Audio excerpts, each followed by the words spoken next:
తలదాచిన వారికి తలదాచినట్లుగా 3 కోట్ల మంది దేవతలు ఉన్నారని చాలామంది నమ్మకం. కష్టాల్లో ఉన్నప్పుడు ఏ దేవుణ్ణి ప్రార్థించాలన్నా సందేహం కూడా వారికి కలుగుతుంది. హరి అని బ్రహ్మయ్యని సృష్టించిన ఈ మూలపటమ్మ పెద్దమ్మ ఆసక్తిగా భావిస్తూ ఉంటారు. అసలు దేవుడెవరు? ఒకరు కాదా? రూపాలు, అనేక మూర్తులు, అనేక అవతారాలు కదా. మరి సామాన్య భక్తుడికి సందేహం తీర్చేదెవరు? 3 కోట్ల మంది దేవతల్లో మన పక్షాన్ని నిలిచేదెవరు? సర్వేశ్వరుడు ఒక్కడే అంటారు. అతడు శైవమా, వైష్ణవమా, శాక్తాయ, స్త్రీయ, పురుషుడా? అన్నమయ్య చెప్పినట్టు ఎంతమాత్రం ఎవరు తలిచినా అంత మాత్రం.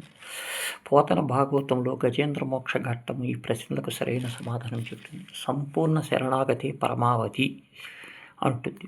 అనేక మదగజాలను రాజుందని హోంకరిస్తూ అహంకార భావం నదిలో జలకాలాడుతూ ఉంటాడు గజరాజు. మొసలి బారి నుండి తాను రక్షించుకోలేక, గర్వాన్ని వదులుకోలేక ఎవనిచే లోకము నన్ను కన్ను తెరిచిందో, జగమెవ్వని లోపల ఉన్నదో అతడు వచ్చి రక్షించాలని అర్థిస్తాడు. దైవమే కోల్పోతాడు.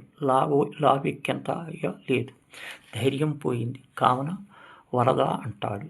సర్వశక్తులు కోల్పోయి శోష వచ్చి దీనముగా వేడుకుంటూ లోకంబుల లోకేశుల లోకుస్తుల ఆలోకమైనప్పుడు పెను చీకటికి ఏకాకృతిలో వెలిగే అతన్ని సేవిస్తాడు. నా రక్షకుడు ప్రార్థించి శరణాగతి వేడతాడు. అంటే భగవంతుడు ఏ ఆకృతి లేదని సర్వజగత్తును ఆవహించి మహాశక్తే అతడి రూపమని భావించాలి. భక్తి జ్ఞాన ఏకాగ్రత రూపం మనం మూర్తులను పూజిస్తామే కానీ అతడు జగత్ అంతటి శాసించే సర్వాత్ముడు, ఆపద్బాంధవుడు, సకల అరిష్టాలను నివారించేవాడు. మహాభారత యుద్ధంలో శరంపరంగా కన్నా ముందుగా ఒక అదృశ్య శక్తి శత్రు సంహారం చేసుకుంటూ పోతున్నట్టుగా గమనించిన అర్జునుడు గీతాచార్యుని అడుగుతాడు.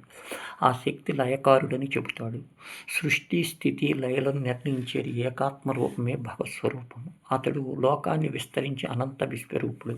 భవస్వారాన్ని దాటేందుకు మనకు అతడే గతి. మతి సర్వాలంకృత రూపమే ప్రకృతి విపరీతమైన ఉంది. చైతన్యమూర్తికి అంజలి ఘటిస్తే చేసే ప్రార్థన ఏదైనా నిరాకారునికి అవుతుంది.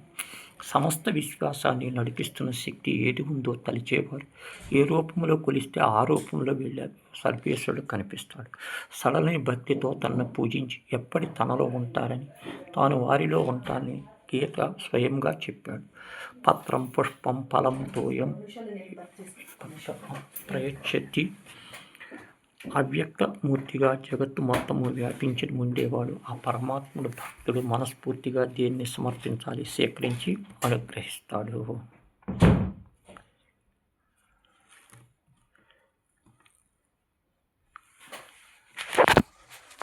చాలా వచ్చింది.